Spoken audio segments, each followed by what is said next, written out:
Welcome back to the YouTube channel today. We're going to be getting to those parts that I mentioned in the previous video.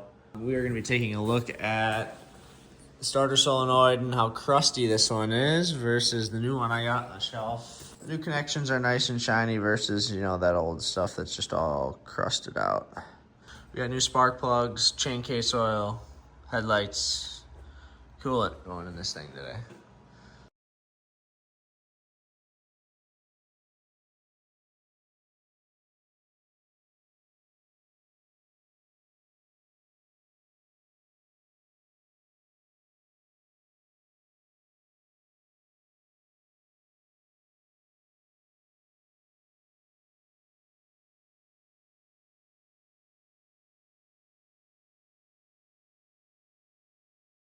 Alright guys, a little update. I got the battery and the solenoid out, but what we have found is a lot of corrosion down here in the battery tray. So I'm going to pull this bolt off, clean this piece up, clean all the rust out of there, and maybe throw some paint on some of these parts.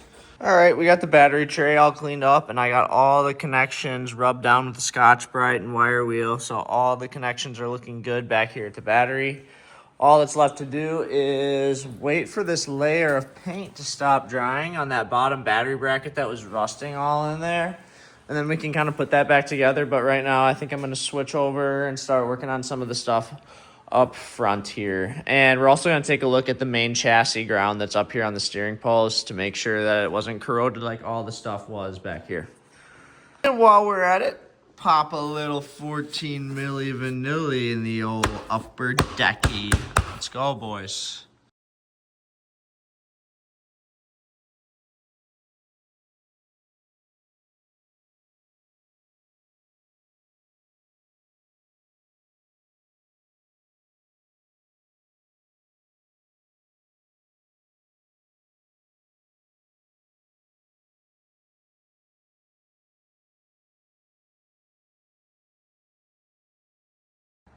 All right, folks, we got this thing all torn down and kind of cleaned up a little bit. Sorry, I got the hiccups after that 14 millis in her.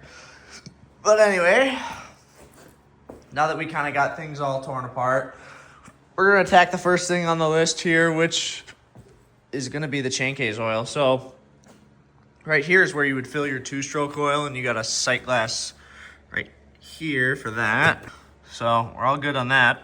But the actual chain case oil for the sled, which is the chain that runs the drive, the fill condom is back here for it. And you got another sight glass down here kind of showing you the level. And with sight glasses like this for the chain case oil, you're going to want to just fill it so it's barely showing in that bottom, kind of how it is right now. But with this, there's no drain, so I'm going to have to stick a freaking tube in it with the vacuum pump I got over here. I'll kind of show you what it looks like.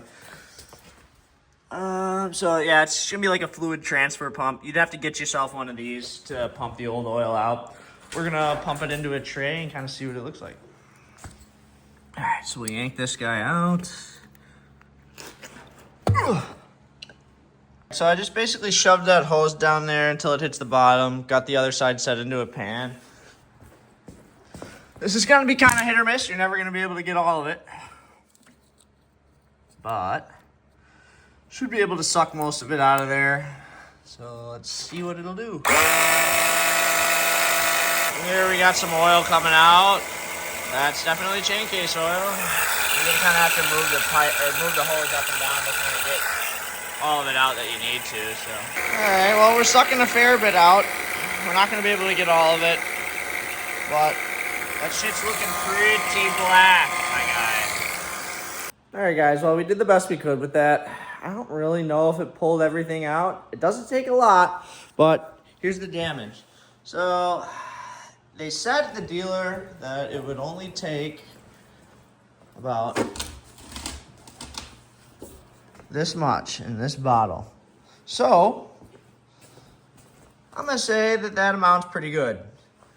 And hopefully we didn't contaminate in there with the hose too much. But now we're just going to fill until the bottom of that sight glass fills up with this new Arctic Cat synthetic chain oil.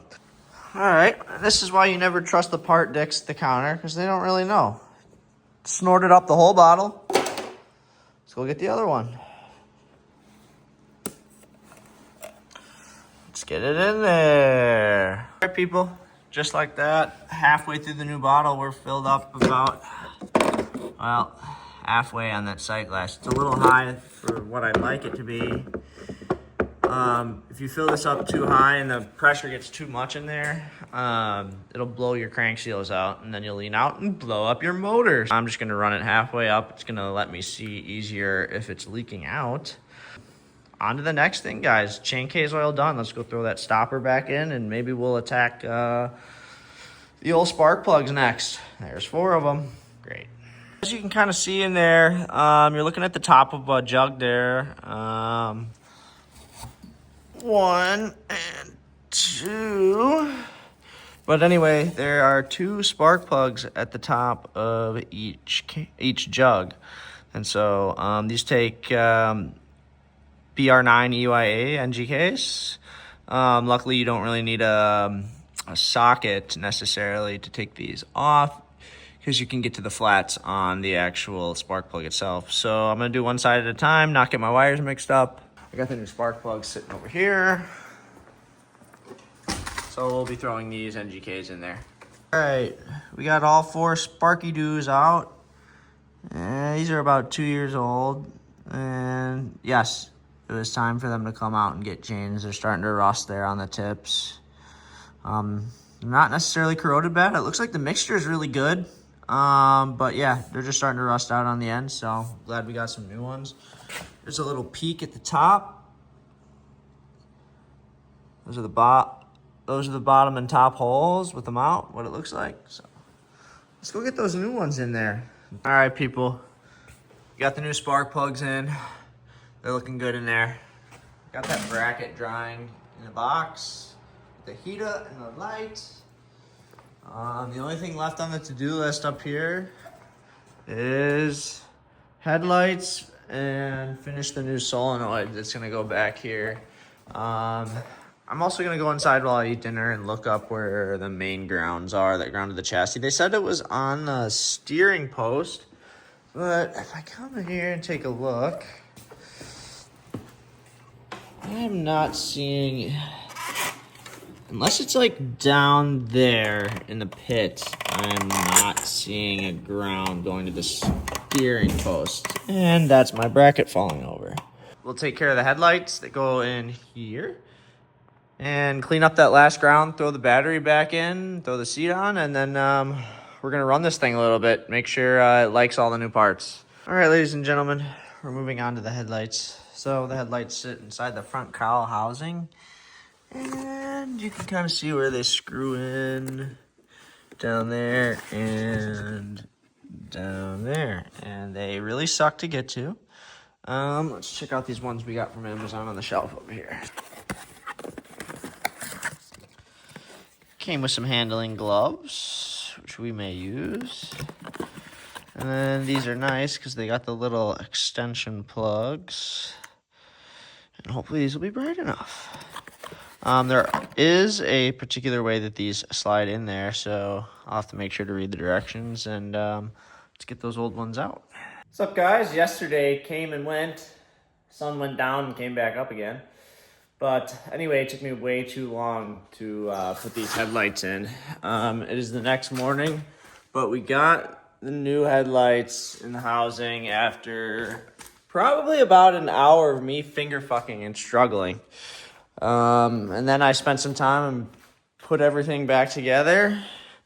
I wired everything up under this seat.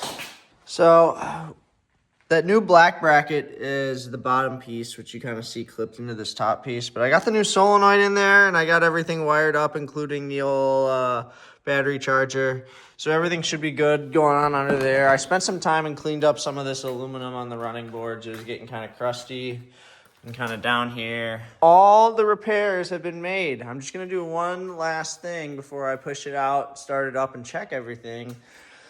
And that is these guys down here. So the ice scratchers I have on here have loosened up since they got put on, and now they just flop around and don't really do anything. So let's get those loose and adjusted the way we wanted, and hopefully tighten them back down in a good spot.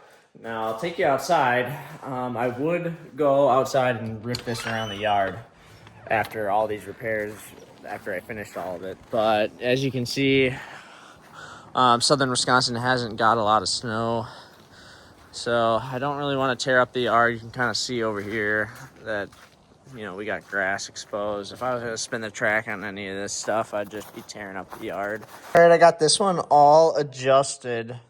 So what I find the best way to work on these, it's kind of in a tight spot with all these bogey wheels under the backside, and then this one in the front is... The bolt for tightening this assembly is on the other side, so as you're tightening it on that side, it's going to want to twist this way towards this bogey. So all I do is really just stick something in between that bogey and the flatter side of that, and then just start wrenching on the other side. But we got it set up in a good spot right now, so where it's going to be hitting the snow and pushing it back. You know, this thing's going to be straight pointed at the ground. Now the other side's going to be a little bit tougher because as you tighten it, it's going to go away from that bogey. So you're going to have to find something to block that on the other side going the other way, which I'll probably end up putting something through the side rail and blocking it or holding it myself. All right, I got her all fixed up in the spot she should be at. Had to get a few other washers and kind of move this hook a little bit forward to move it to where it's supposed to be set up. After I adjusted it forward in that position it's supposed to be in, it didn't want to sit in that hook all the way back in that slot anymore. So, but we got her all fixed up, and I think that's the last thing I'm going to have to touch on this for the year, hopefully. Hopefully I didn't jinx myself, but awesome. That concludes all the stuff I needed to do. So, sweet. Let's roll this thing out and start it up. All right, ladies and gentle cars, time for the maiden start after all that stuff I just put into this thing. Let's hope I wired everything up right. Let's hope the headlights work. Those are the two main things I'm really worried about. Let's see. Perfect. Key on and nothing. Fuck. All right, well, I pulled it over and it fired right up. So either I got a wire that had gone wrong in that starting circuit that I wired up, you know, or I blew the fuse again and I just have to look. So the headlights look mean. And I guess that rattling was a clip that was kind of lost down in the cowl. Fished that out while I had everything apart. Damn, it looks good with the new headlights.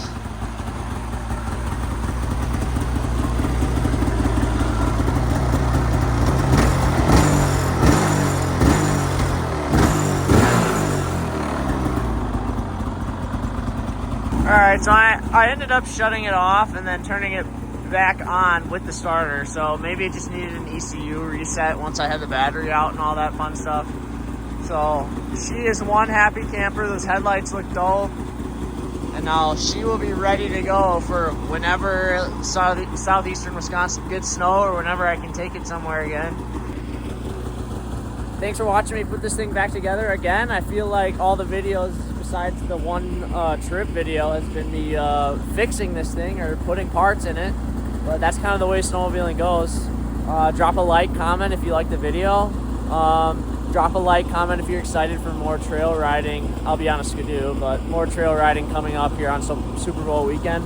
Who's going to win the Super Bowl? I think the Seahawks. I got this one in the bag, and I got $20 on it with the guy at work. So, thanks for watching Zap Daniels. We'll see you again soon.